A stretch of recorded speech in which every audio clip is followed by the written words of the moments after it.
Great to be here. I'm here to moderate, as was said, the next session. And the purpose of this next session is to ask, or to start thinking about how we can build a 21st century approach to taking on poverty. And the two speakers today will be discussing in particular how poverty might be reduced by exploiting some of the data that are going to become available via the National Poverty Study, which will be going to field in 2019. So I'm very pleased to welcome Jeff Cohen, Professor of Psychology here at Stanford, also the James G. March Professor of Organizational Studies in Education and Business, and a leader in devising field experimentation for the purposes of taking on pressing problems. I'm also pleased to welcome Emma Brunskill, Assistant Professor of Computer Science here at Stanford, and part of the Stanford AI for Human Impact Lab, and a leader in figuring out how to leverage data to improve decision making. So I'll leave it at that. I think Jeff and Emma will start off with some slides, but want to leave some time open for discussion. So Jeff first. Thanks so much for inviting us here today. As David introduced, what we're trying to do is combine behavioral science and data science to get a better handle on a really big problem, that of poverty. If you think about poverty, it's astonishing to think that over about 20 million Americans survive on less than $9 a day in America. And that means they struggle daily to find food, stay warm and safe, and preserve their dignity every day, day in, day out. This is a major, major problem. We're a team of data scientists, behavioral scientists, medical scientists, who want to kind of combine our expertise to fight a new smart war on poverty. So why do we care about poverty? Obviously, it's a big moral imperative. As the wealthiest nation on earth, it is a travesty that so many people would be living in such dire straits. So one imperative is moral, but of course another is also economic. Poverty is also very expensive. We spend about $1 trillion a year on anti-poverty programs. That's almost 1/4 of the federal budget. And then there's another almost $1 trillion in foregone employment and medical costs and other externalities. But because the problem is so large at such a scale that even tiny reductions in it could have an outsized effect. For example, if we could just move the needle on poverty just a little bit, just reducing the number in poverty by 1%, that would transform roughly 3 million American lives. And calculations suggest it would also increase GDP by $54 billion. So what's our approach here that we want to use to fight this smart war on poverty? We want to use not a coarse approach, but a more precise approach, like a scalpel. And we want to bring the tools of big science to bear. And in thinking about this and grappling with this issue, we were inspired by lessons in another field, that of precision medicine. And we're bringing some of those lessons of precision medicine here, not to sort of dictate treatments, but to create a kind of recommendation engine that could inform social workers, psychiatrists, policymakers in their approach to poverty.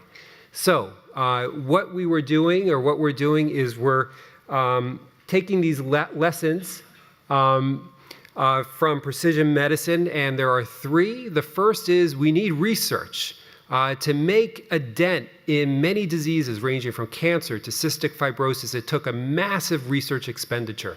We need the same thing in poverty. Second, because of this commitment, we realized something super important, that what had seemed like one big monolithic problem like cancer was actually many problems in disguise, each with its own etiology. We think the same lesson could be applied here to poverty, that poverty isn't one thing, it's many things, and understanding its complex etiology in each case could help us to intervene more effectively.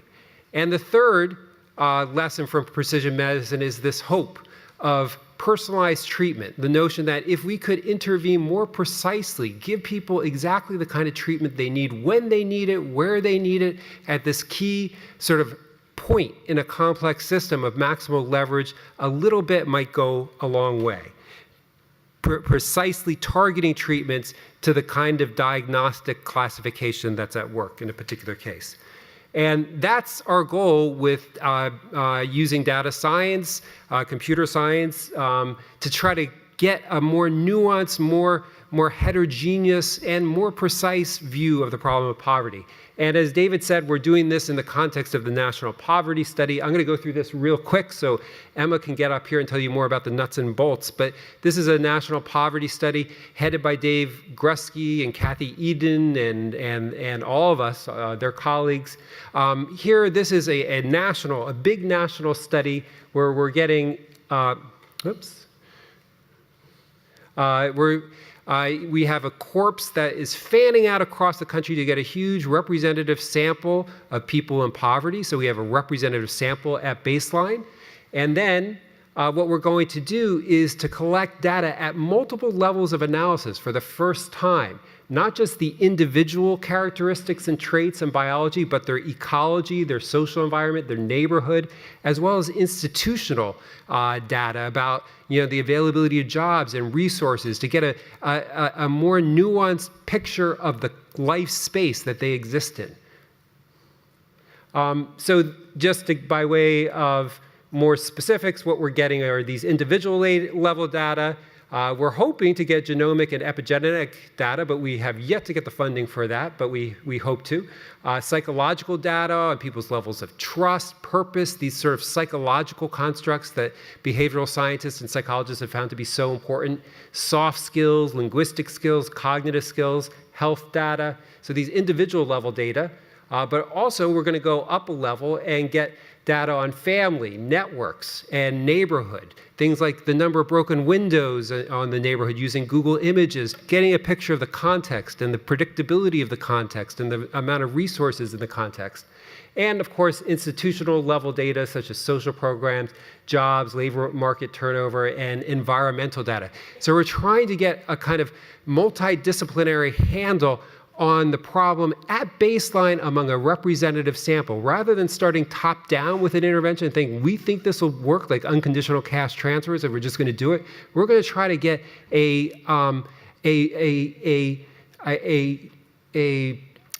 heterogeneous and nuanced picture of the experience of poverty in its many, many forms. And the hope is that we can also connect these data with outcomes. And finally, what we're also doing is conducting an intervention. We're not just measuring, but we're manipulating. We're going to intervene. And this is just a proof of concept. We want to show that this kind of precision targeting is possible. Here we're drawing on research in the psychology department here at Stanford on mindset, self-affirmation, which has found that little nudges can go a long way. For example, give a person a chance to express their core values at a key moment. They can better handle stress, and sometimes better handling stress, they go on to more success. This has been shown in the context of schools and job performance.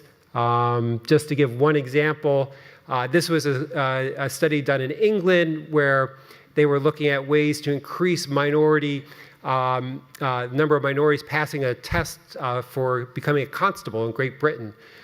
Minorities underperform. They tend to only 41% pass the exam for becoming a constable. But in a little nudge condition where the minority applicants had the chance to say what was most important to them and why they dreamed of becoming a constable, that percentage raised to 63%. So little affirming nudges could go a long way. We think maybe the same thing could work in the context of poverty. Not for everyone, but some people might be kind of like super responders. That little nudge might tip them over onto the cusp of a different trajectory from the one they would otherwise have had. And the idea is that for people who have resources, who have opportunities to advance themselves at least a little bit, a little psychological nudge could go a long way to put them on a better track.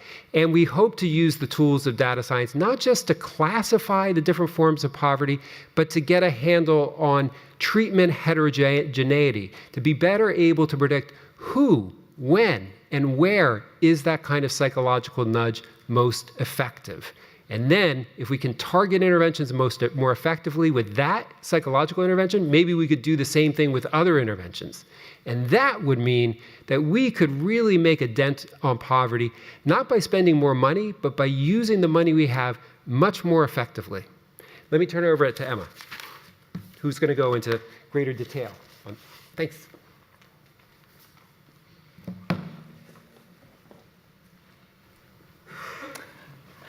Great, yeah, so building on what Jeff was just saying, one of the things that we're really excited about understanding here is what works for whom and when in order to try to make the best use that we have of our resources.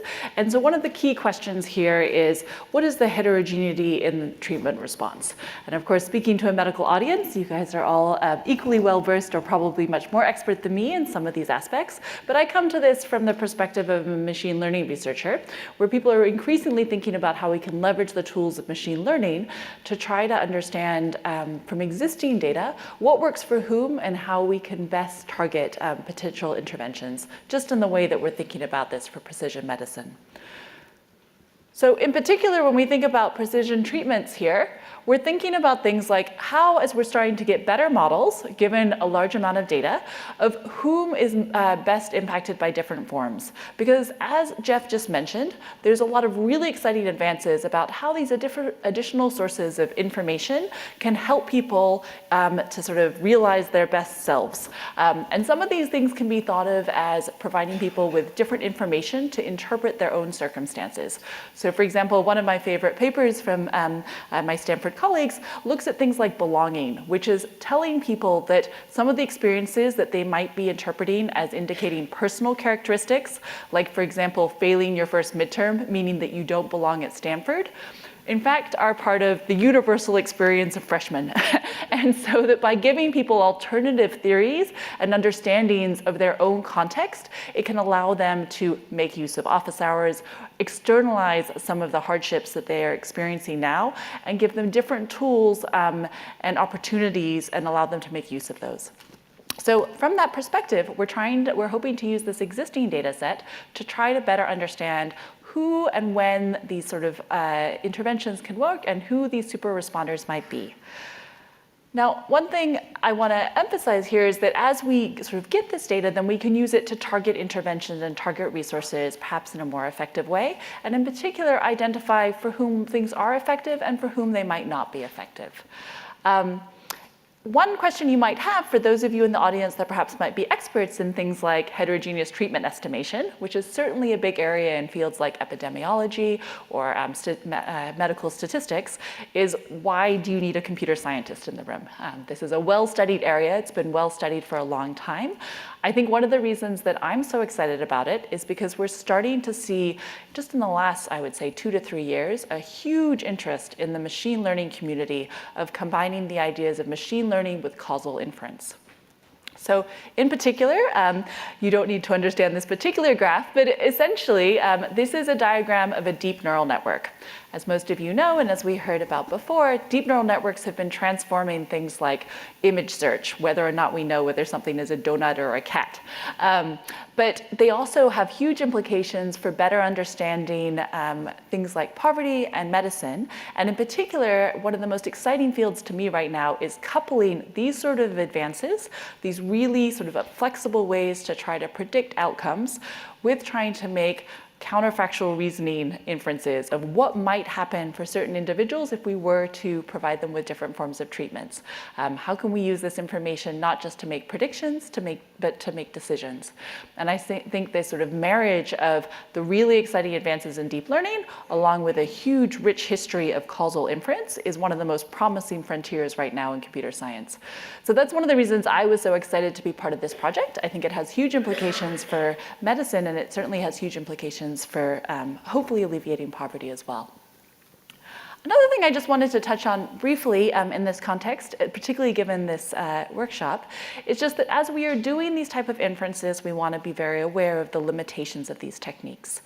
So there's increasing awareness and concern right now of the implications of making these sort of recommendations in terms of whether they could accidentally aggravate disparities or bias.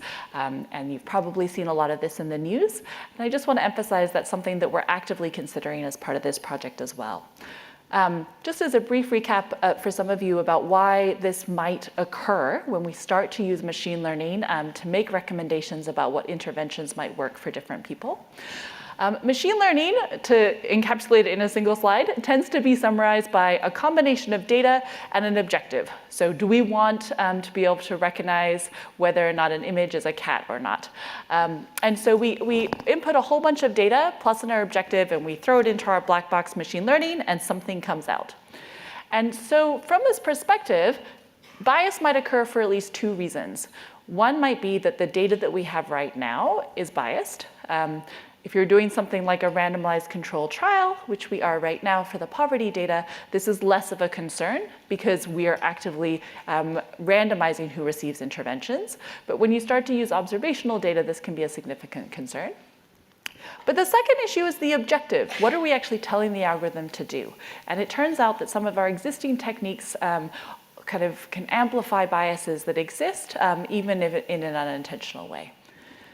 And so one of the big focuses right now in our community is thinking about fairness and how do we ensure fairness and how do we detect bias and how do we mitigate that. And I just want to mention that there's active work both by my group and other groups and thinking about this when we try to start making these decisions about what treatments might affect people and whether or not there might be bias in those. So for example, one of the ways to try to mitigate this is to change the objective that machine learning algorithms are trying to accomplish by saying that we want solutions that not only might help reduce poverty, but do so in a way that is fair and equitable for everybody. So in particular, one of our first forays into this was thinking about it from the supervised learning perspective, which is we're not yet making decisions, but we're trying to make important predictions that could influence decisions in the context of things like college admissions and whether or not there's systematic biases against particular groups such as females versus males. And in this particular data set we were looking at here, we were trying to do things like predict GPA from pre-college scores. And you might imagine this is important because these sort of predictors could be used to make admissions decisions about who gets into college. And what we were curious about is whether existing methods could kind of systematically over or under predict for women. So it might be the case that women systematically do better in college and men do worse. And in that case, it would be okay if our algorithm reflects that reality. What we want to make sure is that the algorithms do not systematically over-predict for one group and under-predict for another relative to the true baseline. So for example, if women on average get a 3.5, I shouldn't always predict they get a 3.7 and give an extra lift to one group that does not exist at the penalty of another group. So one of the things we found is that a lot of the existing algorithms, which are the three ones on the left, were systematically over-predicting for men and under-predicting for women relative to their true outcomes. But by changing the machine learning algorithms and developing new techniques, we could find methods that are over on the right, which constrain how much bias we can have in our machine learning output. So I think this is a first step. There's a number of my other colleagues who are also working on this, and we're going to try to do similar innovations for the context of these sort of heterogeneous treatment estimations so that we can make sure we can make recommendations for new individuals that both hopefully will improve their poverty status and to do so in a way that is fair and equitable across all of the groups. So just to summarize, we're happy to answer questions after this. I think one of the really exciting things to me about this is to think about how can we view poverty in the same way that we now view much of medicine, in the sense of it being a very rich, complex problem where we'll need lots of different solutions and that we can leverage big data in order to try to make the best recommendations for everyone that then can be used by other domain experts in order to inform what is the best treatment going forward. Thank you.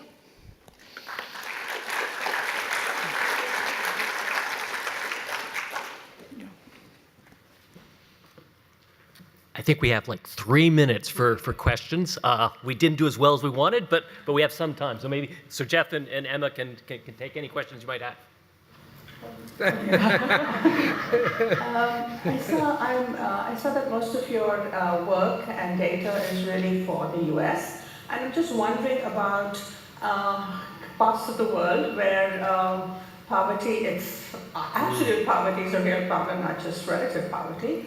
And so I'm wondering whether the techniques that you're using, is it a problem of the applicability, the general applicability of the techniques, or just your particular personalized focus? I think the technique is a general technique that could be used in many different contexts to understand many different kinds of poverties in different cultures. My feeling is that we take a bottom-up approach, and so what's really critical is just that whatever models we create are actually based on the data from that place, those people. So it would be a mistake, for instance, to create models and predictive algorithms based on a US sample and try to generalize that to an entirely different culture. But I think the general approach of improved classification, precision targeting, and just kind of a research investment to really understand the etiology of different forms of poverty is kind of like an approach that could be generalized in many different contexts. So, great presentations. Dave and I have talked about the life cycle of poverty, and how could you use the data that banks hold on credit quality and life cycle conditions to marry up with this approach so that it's more of a continuity from their perspective of loans that have to be written off and how to avoid that? I think it would be great to integrate with longer-term measures. I know that we're already planning to continue to follow up with a lot of the people that participate in this study so that we get long-term measures with them so that we can track it not just from a single time step but across a lot of time. I will just mention in terms of banks, I think one challenge there is that it's not generally randomized control trials, so there often can be additional observational information that's being used to make those. The best paper this year actually at the International Conference on Machine Learning was exactly discussing the issue of how do we get fair machine learning algorithms when the decisions that are made could either amplify or decrease inequalities going forward using FICO scores. So it's clearly a rich area of opportunity. Right there. That's the last one. Yeah, go ahead.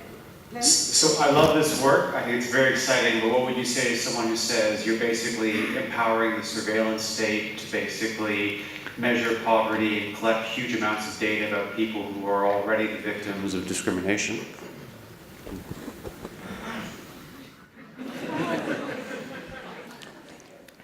That's a really good question. I think that's a great topic for conversation. It's one that we all have been thinking about and grappling with. I mean, the most important thing for us as a research institution is that everything is approved by the Institutional Review Board and the data are kept secure and safe at all times, unlike other contexts such as industry, where the kind of surveillance state is already here and already sharing your data. What we are trying to do is to use these data to provide better support to people in need.